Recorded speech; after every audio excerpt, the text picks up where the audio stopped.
Does it make a noise on here?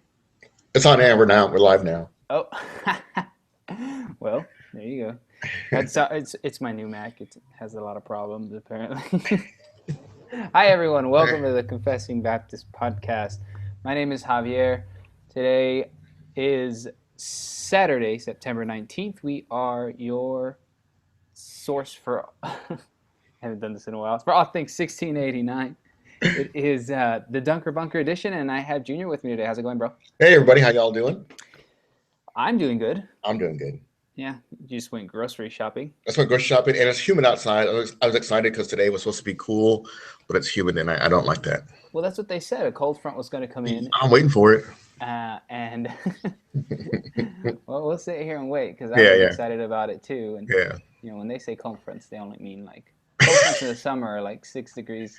yeah. So if it's 100, it's 94 outside. That's right. That's right.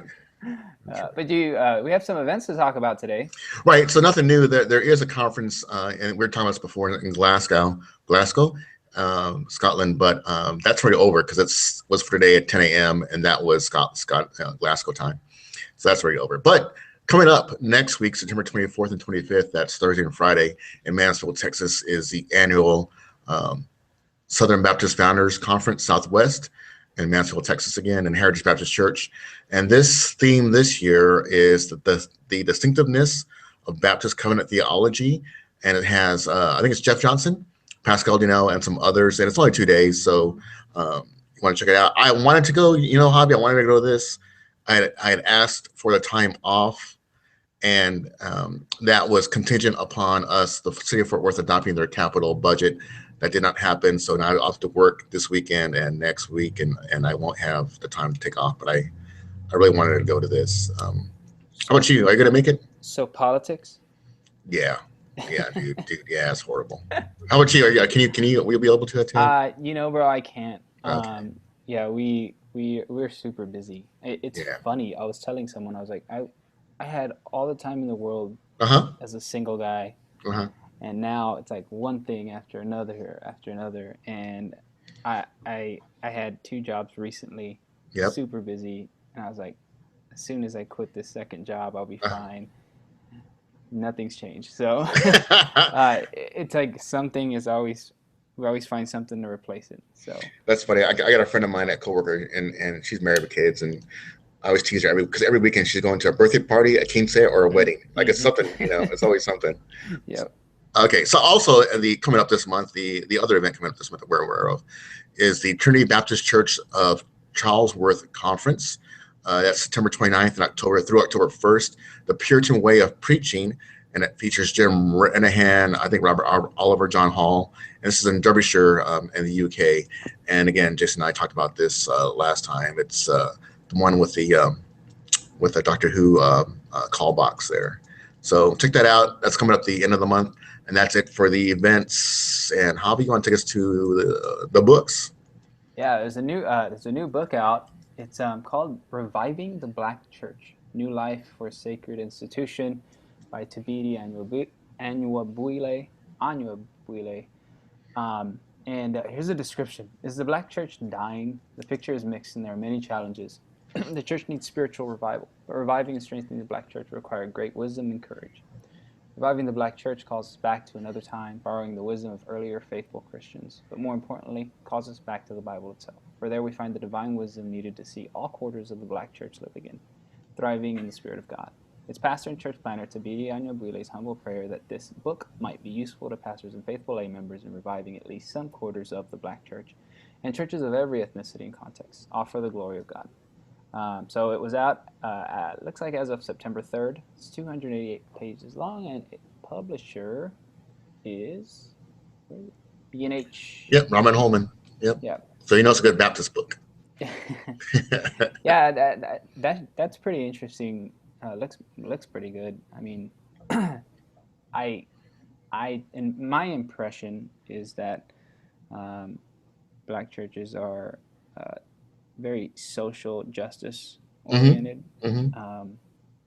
A lot of them are, and so that should be fascinating. I wish there was someone who did like a study on like the predominance of certain traits in different ethnic churches, if you could even say that. Oh Ethnic, yeah. like, for Hispanics Yep. and Yep. for white folks and Hmm. black folks, which is the Hmm. majority. Well, there's a lot of Asian churches too. Hmm. But anyway, Yep. And yeah, it DFW. would be Yeah. interesting. It would be Yep. interesting.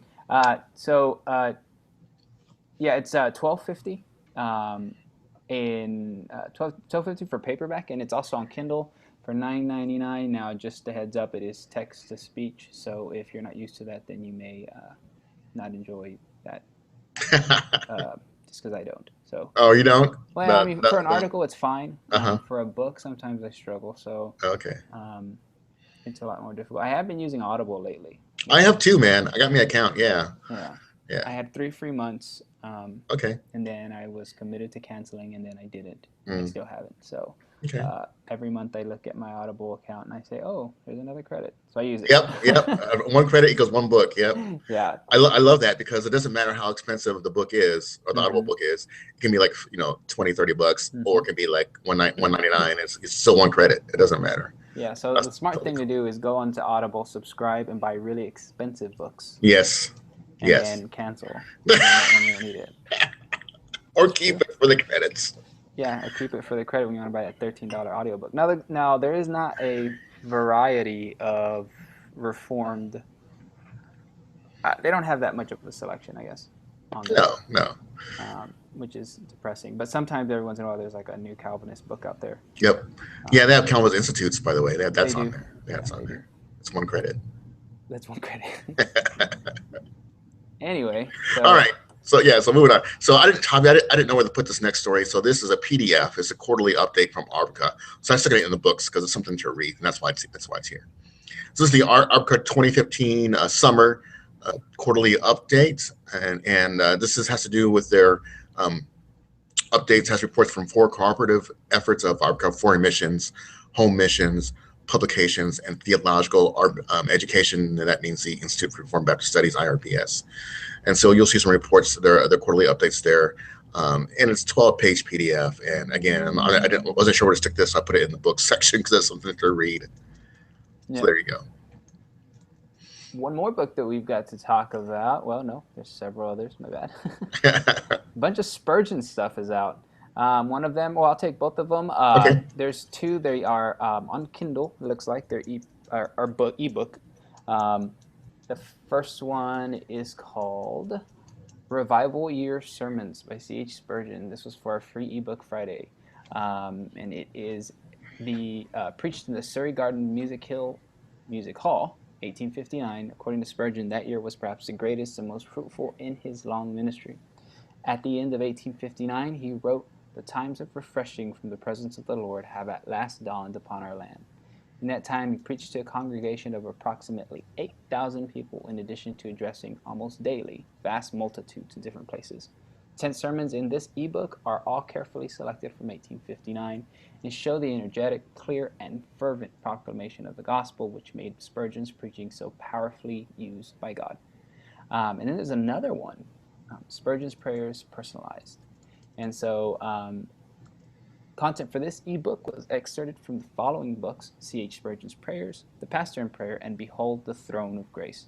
Many of these prayers of Spurgeon have been personalized by taking the Elizabethan language out and replacing it with contemporary language such as thee and thou replaced with you, and taketh replaced with take or taken.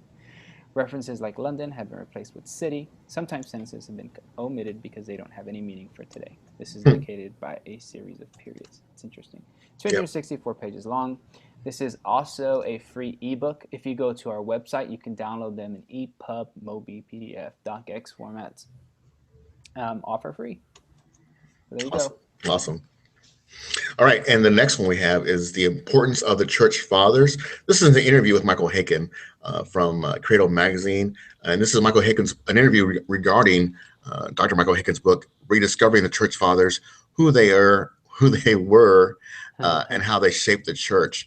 This interview is conducted by Fred Zaspel at Books at a Glance, and recently, and again, he interviewed Dr. Michael A.G. Haykin on the Church Fathers. Haykin is a Credo Magazine contributor. He's also professor of church history and biblical spirituality at the Southern Baptist Theological Seminary, and the author of the other book we just mentioned, From Crossway 2011.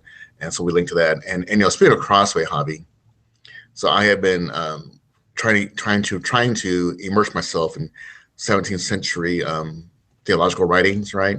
Mm-hmm. And so I was thinking, in order to try to understand their lingo, I would pick up the KJV. I've been reading the King James Authorized Version for my church and devotional time, and so when I do that, and my church uses the ESV.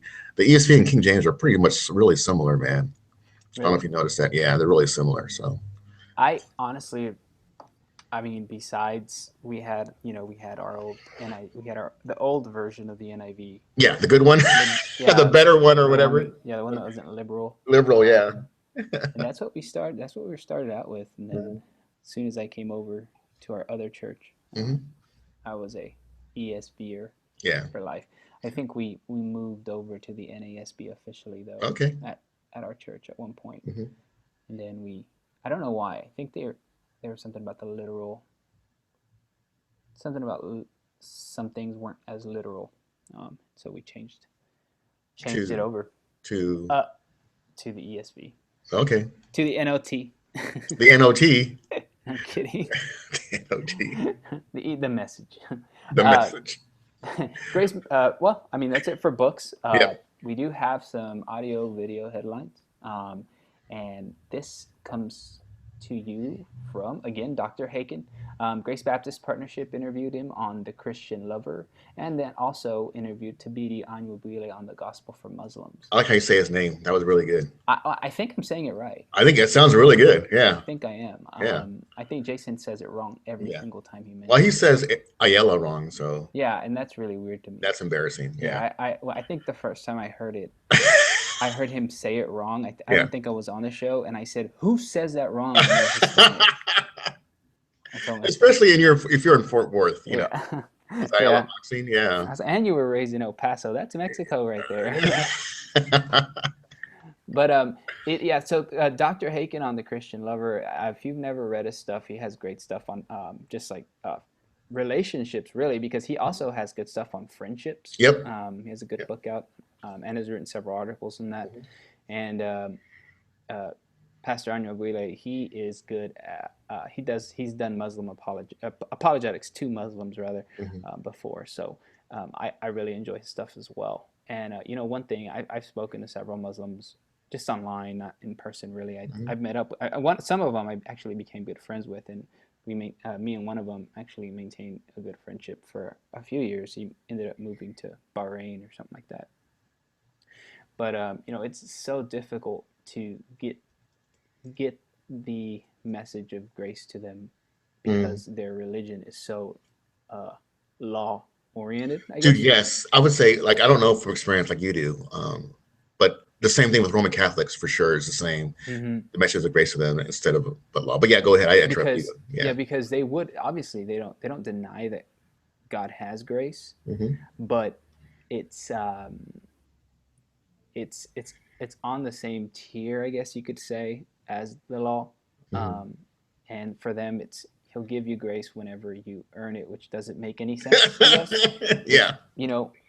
I'm like, but that's not grace. Isn't that becoming merit? Right. But yeah, so it's really hard for them. And then once they kind of see it, you can kind of tell that they get it. Like the light went off. Yeah. But at the same time, they're like, you're worshiping a man. So then you got a whole with Jesus? problems. You mean with Jesus? Yeah. You're worshiping a prophet, and so it becomes another issue. So it may be even more dangerous for religion to kind of be associated with Christianity than to not be Christian in any sense. But whatever. And just my personal opinion too about, you're probably going to find more not real, but I was going to say real Muslims online, not real Muslims, but like non-nominal Muslims. Because I work with a guy at work who's a Muslim, but he's not like religious about it. You know what I mean? He's not like he just does it. Like that's how he was raised. Oh yeah, I went to in high school. I knew a half Muslim, half Hispanic, half Mexican American girl. Or yeah, she was half Egyptian and half Mexican, which was to me fascinating. Like right. The idea that idea, like, just I don't know why that mixed ethnicity to me. Whenever it's like, well, you're just another Hispanic with another Hispanic, was always okay. But Yeah, whenever they were like completely opposite sides of the world, it was always yeah, just cool. I love to see the cultural. I yeah. would love to see cultural interaction. So I'd always ask her questions, and she always told me, she's like, my dad's not really religious. Yeah. He does pray when he needs Yep. to. I guess family stuff. Yeah, yeah, yeah, Basically yeah. the same way people act Catholic whenever somebody Exactly. dies or whenever someone gets married. Exactly. And so, yeah, they never took it seriously either. Her mom Yeah. was a Catholic, I think, and so she's like, yeah, she just does her thing when she needs to, and he does his thing when he needs to. And I'm like, man, so weird. Yeah. So you probably do because you find them in sites that are related Right. regarding that specific interest. So Right. you know, So yeah. Islamic theology will attract Islamic theologians. Right. Yeah. So here's a funny story about my friend who was like a nominal Muslim. So he told us this is at a work function. So he's telling us a story about like he won't eat pork if he knows it's the in there, right? uh-huh. And so he likes hot dogs from like one of the gas stations, like 7-Eleven or QT or one of those. And it says it's like 50% pork, right? So he ate half of it. He's like, I don't understand. I eat the beef half. Oh wow. That's Oh, funny. That's funny. that wow. And he was joking. He was laughing because it is funny, but that's what he did. He goes, yeah, I admit it. Like I'll eat half the hot God will understand. dog. Hey man, I know you were hungry. And he only half, so he ate the beef half. Yeah, because it's split in half in the middle. That's how they I mixed them. cannot believe that. That is funny. All Yeah. right, moving on. Oh, I almost skipped one. Let me go back. This is from Bodhi. It's a 5-minute video, How to Fight Addiction in a Pornographic Culture. And we link to the site, which is at Desiring God. So in 5 minutes, Bodhi exposes the pornographic nature of our culture and provides men and women with a key tool necessary to fight addiction. So there's a little short snippet there from Desiring God with Pastor Bodhi. Nice.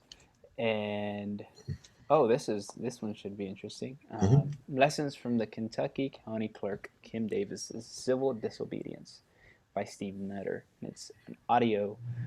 It's a sermon. Such was the case in a sermon titled "The Christian in the State: Lessons from Kentucky County Clerk Kim Davis's Civil Disobedience," given by Pastor Steve Nutter of Providence Reformed Baptist Church. During the sermon, the pastor mentioned that good Christian men would disagree on some of these things and that this may raise more questions than it answers. But either way, I think this will challenge, edify, and give us much to meditate on as we live as citizens of heaven while on this earth. We posted the audio for you as well as an outline. Some of the points are the important matter of Kim Davis's civil disobedience posed, larger questions suggested by Kim Davis's civil disobedience presented, and a biblical response to Kim Davis's civil disobedience. And I should go back. I didn't get a chance to listen to that. Did you? No, but yeah, I like the outline.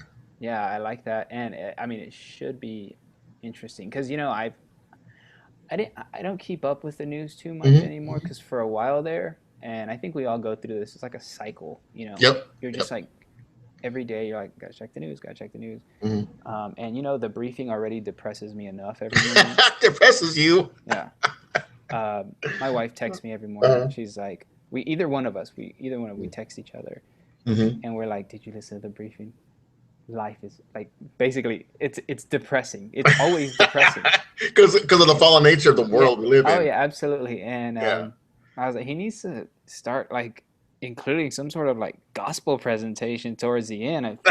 Right. I feel like I'm going to a church where they don't preach the gospel every time I stop listening to the briefing. But at one time she texted me. She's like, she couldn't explain it. She really didn't remember, but she basically just said, it was funny. She said, "Did you listen to the briefing?" I said, "No." She's like, "Oh man, it was so bad." She's like, "Basically, the world's gonna end." And I was like, "What are you talking about?" And then I heard the story. We were laughing later on, but that's basically how we feel every time we listen to it. So I don't know if I can take too much of that anymore. Yeah. But yeah, the audio is posted on our website.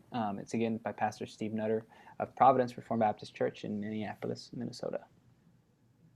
All right. And then on Apologia Radio, John Sampson has Debating Calvinism and Biblical Resistance to Tyrants. So again, this is Apologia Radio number 139 Um, yeah, and in the picture, I'm going to read the picture. It says Calvin versus Arminius, predestination versus free will. And I mean, the Apologia guys, are joined on the broadcast by their good friend John Sampson at effectualgrace.com. They talk about God's sovereignty in salvation. And then they are even joined by someone who was challenging Reformed theology on Jeff's social media. Jeff invited him to discuss his challenges to Calvinism on air before the audience, rather than in Facebook chat boxes.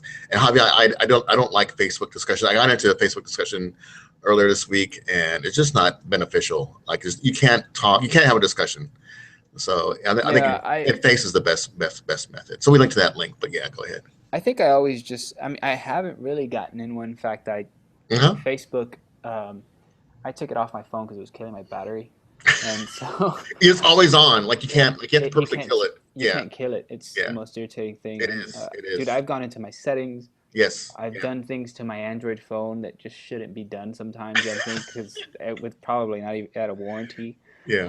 And it's just They not. built it that way. Yeah. Yeah, it's amazing how Because resilient. they want to know what you do with your clicks. Where you're not on Facebook, they want to know. And it's the same thing online. Like if you open it online, Mm, you better close that tab because it's yeah, because it gives you it gives you notifications through Chrome browser yeah, if you open it online on your yeah, phone. And yeah, I'm like I purposely got rid of this so yeah, it wouldn't yeah, receive these. yeah, yeah. So But and I wouldn't have Facebook if it wasn't for my family. Like, so I'm an Air yeah, Force brat. I have family scattered all over the place, and I needed to keep up with my family. But that's true. yeah, You do yeah, feel like you need it because you can keep up with even extended family that you don't yeah. really talk to all the time, Hmm. but you want to know what they're up to. Yeah, my And nieces and nephews, yep. and but anyway, so go on. Yeah, so anyway, so you got off your phone.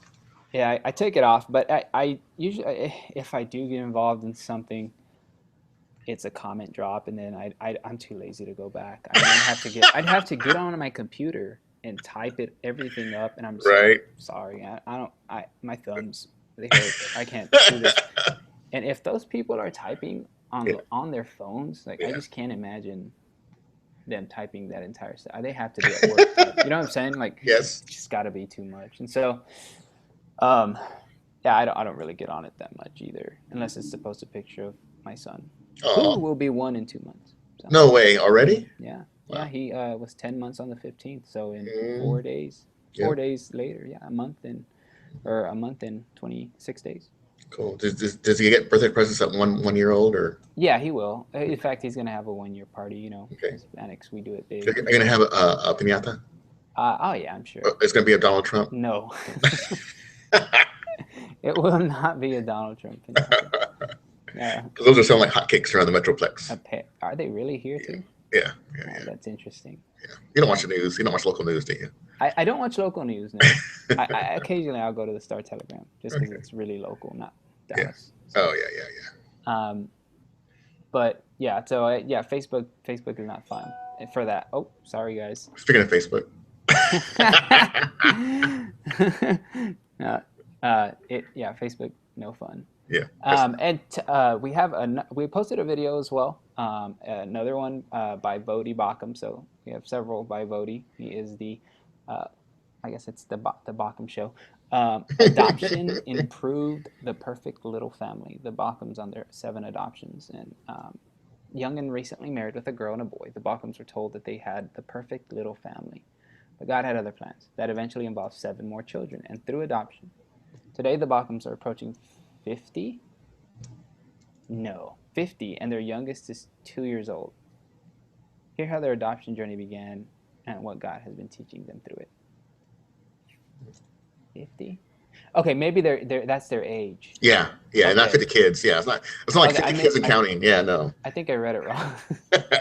I was like, wait, no, I don't think he has 50 adopted The way it children. was written, right? Yeah. Yeah, we didn't write these articles, folks. Oh, if I wrote it, it'd be a lot worse. um, yeah, it's a video. It looks like it's on Daily Motion or Vimeo, and it's 5 minutes. Man, he is such a nice guy. I was telling my wife, she loves to listen to his sermons. Hmm. I was like, he is just a great guy. We went down there for a conference. I Yes, think it was a Confessing Baptist I thing remember that we that. did, Yeah. and he sat with us, talked to us. He's a real good guy with his. He had like, I want to say like at least 4 or 5 of his kids around him running around. Hmm. Um, and I just enjoyed my time there at their church. Um, we go to a church where people put, most parents take their kids to the nursery, Hmm. and there's a lot of folks who just don't have kids. So our baby is crying sometimes, or he's Hmm. in the church. You don't need like a microphone. The way it's made is, for the sound, Oh yeah, and the acoustics. Yeah. yeah, and so he picks up on it. So sometimes when he'll yell, it kind of echoes. So then he'll start doing it Oh purposely, yeah, to hear himself. Yeah. and I don't know if I don't know. I think he does it purposely. I don't know if Hmm. Vanessa has to walk out, but if you listen to their sermons, I mean, they're used to it. Hmm. Their kid, you hear the kids in the background just always talking. It doesn't really bother you. I Hmm. hope it doesn't bother my church. I don't know, but yeah. So anyway, thought I'd share that. On to The opinions. opinions, yeah. So these are the op-ed pieces from the week, or actually the bye weeks, so the last 2 weeks. So this is from, we talked about this last time Jason and Ryan were on the Dunbker Bunker. So this came out on a Saturday, so it's been a little while. Well, this is from Pastor Tom Chantry, and the title of our post is Mark Driscoll, Tillian Division, and Reformed Baptist Polity. Um, and so Pastor Tom Chantry encourages us to draw out the right lesson from Driscoll and the Trevelyan controversy. I'll go and read it. I'll go and read it. I wasn't going to read it, but it's not that long because we had the link. So this is again from Tom Chantry. What we Reformed Baptists have then is a distinct system from Presbyterianism, but one which, like Presbyterianism, endeavors to pay heed to the biblical principles by which all churches must be governed.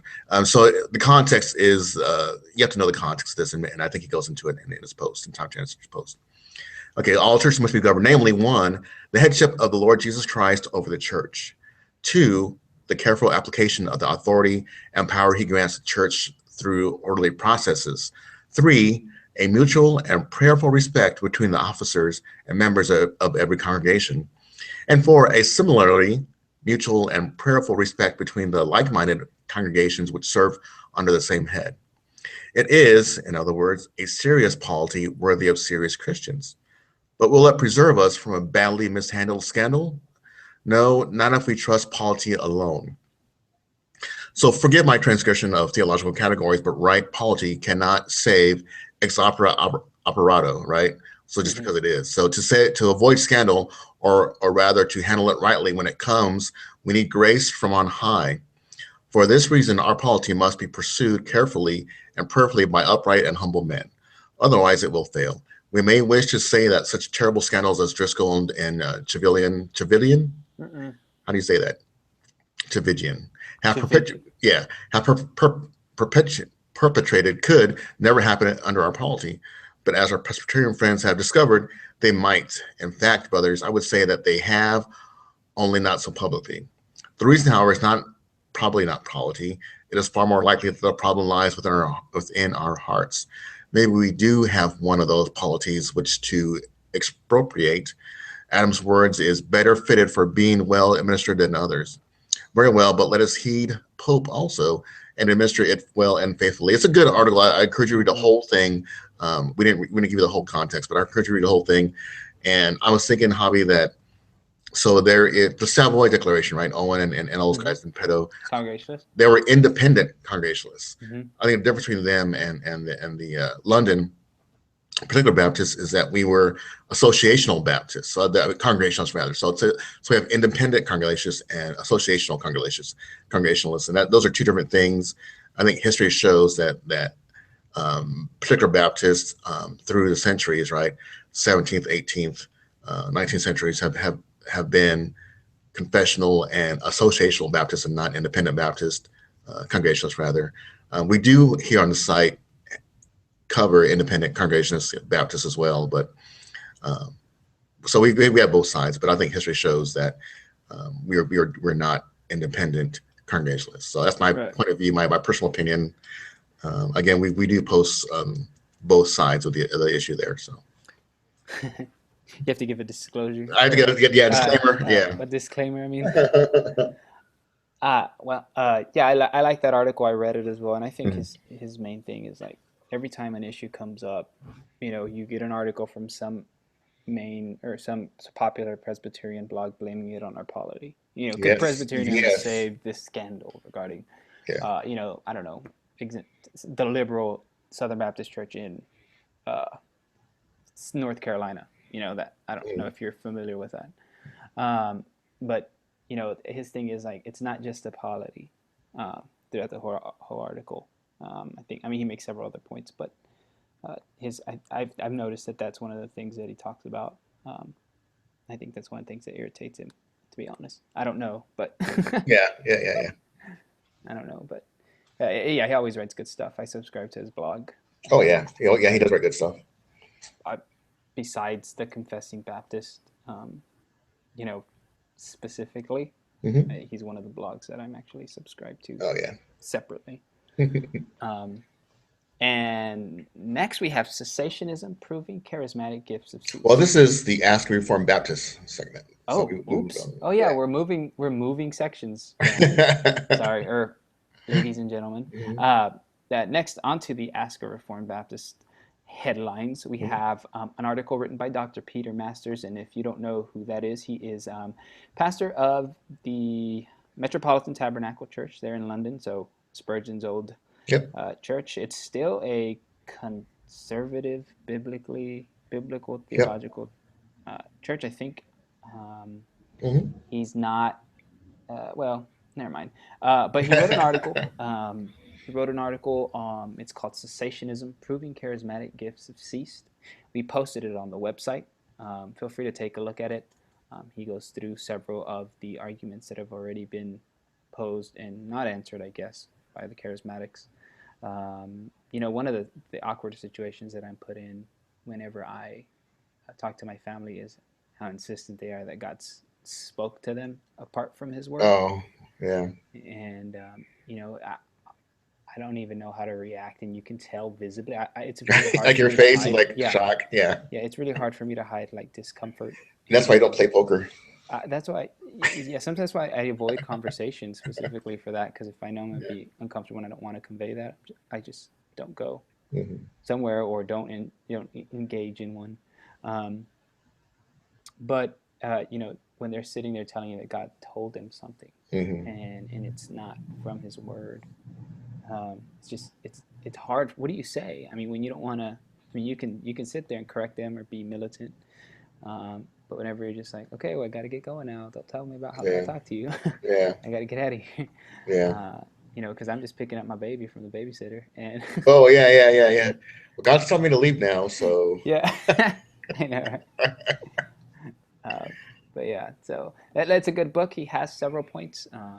The controversial passage of 1 Corinthians 13, 8 through 10 will not be, it's not used in the article to prove that the gifts have ended. He only refers to passages which he believes to be conclusive. So several of them are related to not since the apostles, temporary purpose of tongues are real languages. There's no instructions to appoint prophets, which that's interesting. Revelation is now complete. Scripture witnesses the end of gifts. And then would a neutral reader assume Bible gifts were for every age? And the damage of charismatic teaching. So you guys take a listen, read the article. We have a link to it on the site. yeah. There's a. It's not. I don't know what happened to them, but there's a Reformed charismatic denomination um, from the UK that believed in like present day apostles. Uh, Oh, and they that was back in. Do you remember like Delirious? Like it was around that time, and Matt uh huh, Redman. Like uh huh. it was during that time, Well, and I can't remember. I don't know. I don't know what's happened to them. I wonder if they've just kind of oh, died down or whatever. that that's kind of scary. I mean, Yep.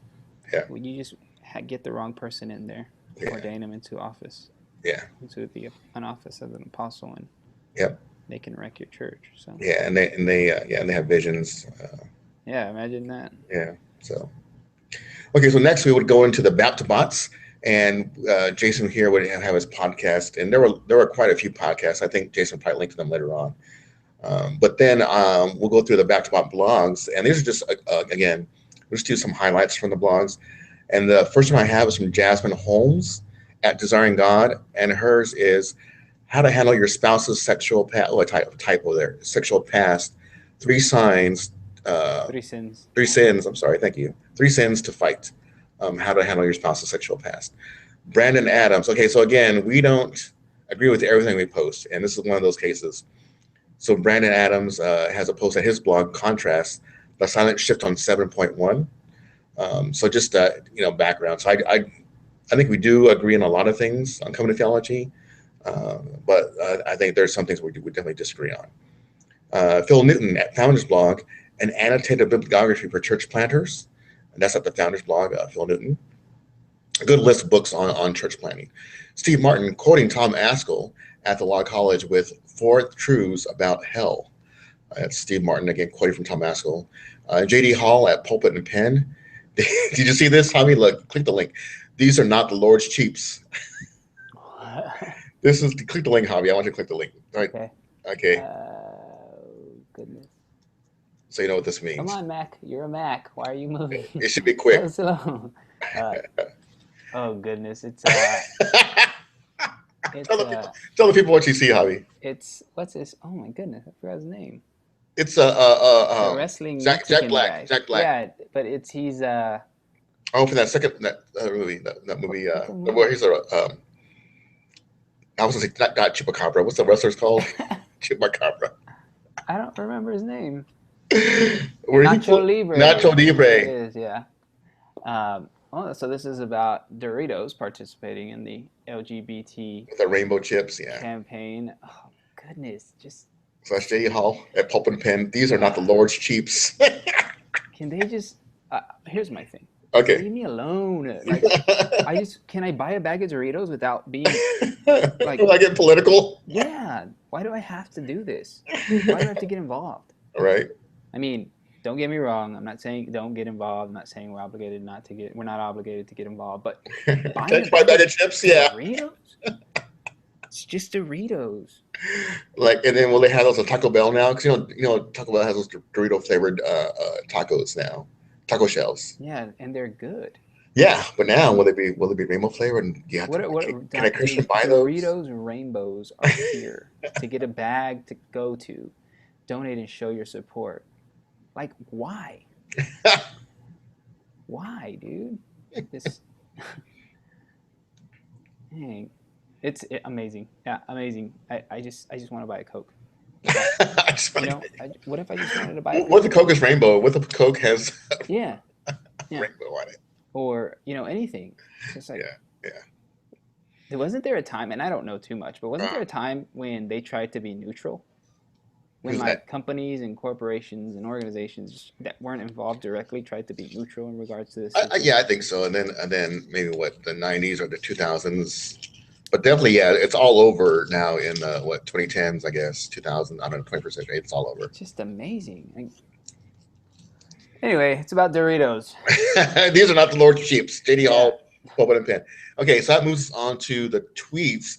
And again, Jason may or may not do these when he uploads the podcast. Giveaways, there are no new giveaways. I didn't see anything new. So that will bring us to the end of our podcast. Thank you for listening. Thank you for your patience as Javi and I just discuss things. Contact us, email, Facebook, Google Plus. We have a voicemail. You can leave us a voicemail at 512-1689, 512-843-1689. You can find us on Twitter. We want to thank you for listening. We want to thank you for reading and subscribing to the BatchBot feeds and the RSS feeds and the Facebook feeds and all of them. So y'all have a good Lord's Day. Have a great Lord's Day. Don't work too hard. And remember that God is Lord over all, as I'm sitting here in my overalls. Javi, you got anything, Javi? Don't forget to review us on iTunes. We'd appreciate that. I know I've asked several times. No one's ever done it. But we like to see that. We like to know, get your feedback, like he said. And also, I finished up a project that we were doing, Junior, that we were working on. So there's some good things in store. Oh, in cool. The future Cool. For the site. So nice. And for our listeners and people who go teaser. To the website. Yeah, just a little teaser. Finally finished it up. It's nothing. Wasn't nothing big, but it took me forever. Oh, 2 jobs. 2 jobs, 3 jobs with that thing that I couldn't Yeah. format well. But anyway, so yeah, thank you for listening, and I think that's it.